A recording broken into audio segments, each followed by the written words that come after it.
1인 가구 비중이 역대 최대를 기록했습니다. 네. 비중이 이렇게나 커졌는데 지금도 여전히 빠른 속도로 늘어나고 있죠. 네, 이제 우리나라는 세 집 중 한 집 넘게 혼자 삽니다. 지난해 기준으로 전체의 34.5%를 차지하는데요. 처음 30%를 넘어선 게 2019년이니까 굉장히 속도가 빠르죠.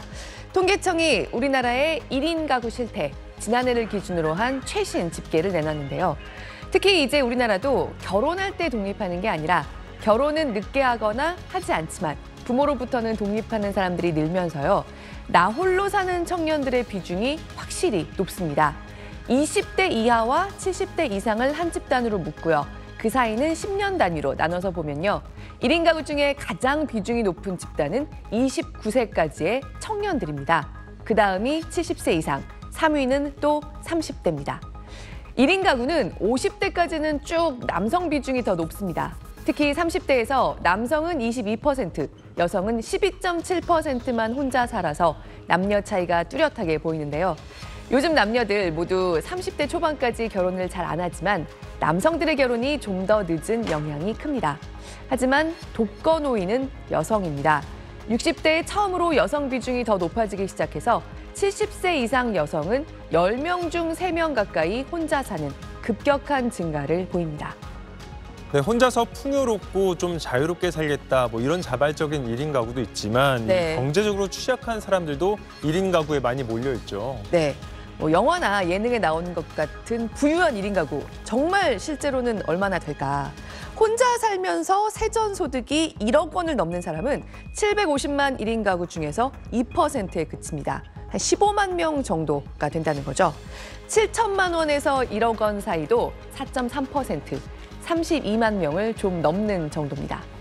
102제곱미터가 넘는, 그러니까 예전 단위로 세자면 31평이 넘는 집에 혼자 사는 경우도 2.6%에 그쳤습니다.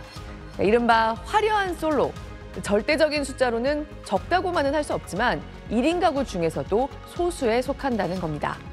1인 가구 5명 중에 3명 이상은 연소득이 3천만 원 미만입니다. 1천만 원 미만도 17% 가까이 됩니다. 기초생활수급자의 73% 정도가 1인 가구여서 지난해 역대 최대 비중을 기록했습니다. 아무래도 자발적인 1인 가구라기보다 여건상 1인 가구가 되는 저소득 독거노인들이 계속해서 늘고 있기 때문으로 분석됩니다. 자기 집을 가진 1인 가구는 3분의 1이 채 되지 않습니다. 그나마 70세 이상은 절반 정도가 유주택자긴 한데요. 사실 이 경우에는 절반밖에 안 된다고 표현하는 게 맞겠습니다. 그러니까 청년 1인 가구들은 돈도 돈이지만 지금의 혼자 사는 생활을 일시적인 상태로 여기는 경우가 많은 반면에 70세 이상에서 혼자 살면서 무주택이라는 거는 주거 불안 요인이 계속 있다고 봐야겠죠. 1인 가구 절반이 40제곱미터 이하, 옛날 단위로 세자면 12평 이하의 집에 살고 있습니다. 네, 보니까 지역별로도 조사된 게 있네요. 네. 1인 가구 성격이 지역에 따라서 또 다른데 이건 왜 그런 겁니까? 일단 젊은 1인 가구의 비중이 가장 높은 곳을 보면요. 세종시입니다. 30대 이하에서 1인 가구의 비중이 절반을 넘습니다. 이거는 바로 짐작하실 수 있겠죠. 계획된 행정도시다 보니까 직장을 따라서 혼자 세종시에 와서 살고 있는 젊은 공무원이나 공공기관 종사자들이 많습니다.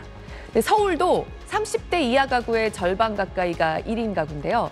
사실 서울은 전체적으로 점점 인구가 줄고 있는 도시입니다. 집값이 워낙 부담스러워지면서 수도권으로 빠져나가는 사람들이 늘고 있죠. 근데 1인 가구는 반대입니다. 서울로 이사해서 들어오는 사람이 빠져나가는 사람보다 훨씬 더 많습니다. 그러니까 혼자 사니까 일자리나 학교 가까운 곳에 비교적 저렴한 거주 공간을 찾아서 지내다가요. 결혼을 하고 가정을 꾸리면 좀 더 환경이 좋은 집을 찾아서 서울 바깥에 집을 구하고 통근하는 패턴을 보입니다. 반면에 60대 이상에서 1인 가구 비중이 가장 높은 지역은 전남입니다. 전라도와 경상도 그리고 강원도에서 특히 장노년층 1인 가구 비중이 높습니다. 네, 권 기자 오늘도 잘 들었습니다.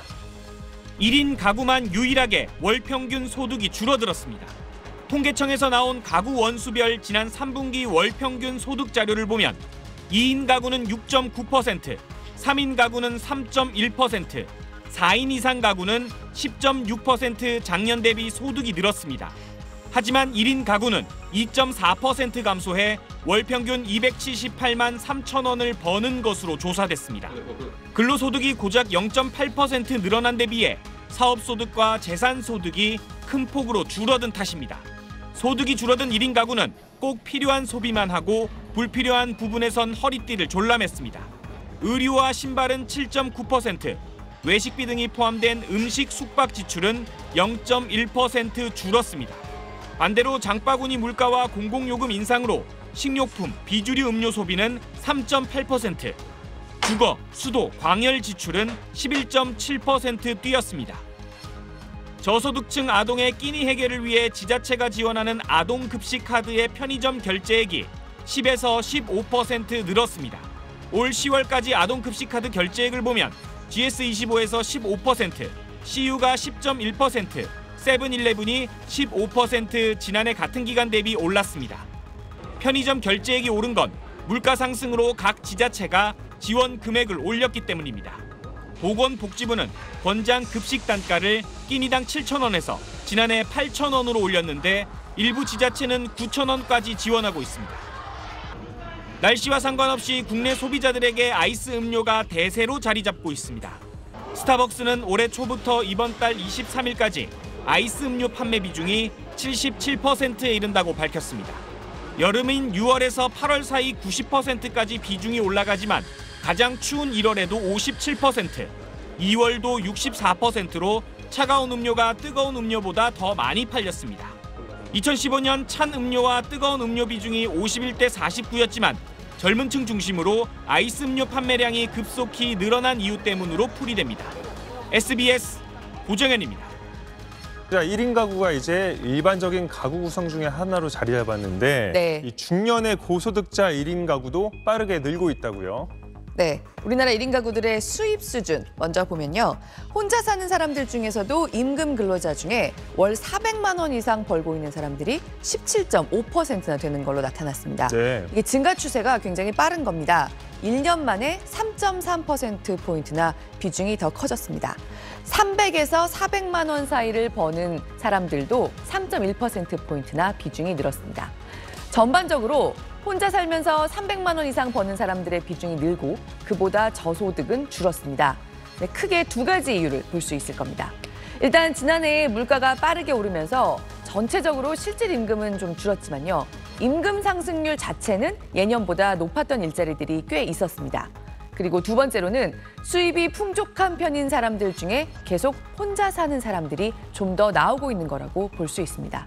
근데 사실 1인 가구 하면 많이 떠올리는 게 주로 예능 프로그램이나 드라마 같은 데 나오는 혼자 사는 사람들이죠. 요즘 말로 영앤리치, 젊고 부유하면서 자기만의 삶을 즐기는 1인 가구 이미지부터 떠올리는데요. 이거는 아직 소수고요. 현실에서는 여전히 독거노인들이 1인 가구 중에 제일 많습니다. 그래서 1인 가구 중에는 아예 돈을 벌지 않거나 저소득인 사람이 많을 수밖에 없습니다. 노인들이 큰 비중을 차지하니까요.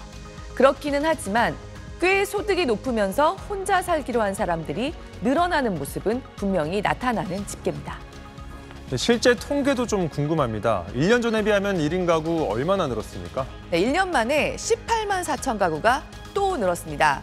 이제 대한민국에서 722만 4천 명은 혼자 살고 있습니다.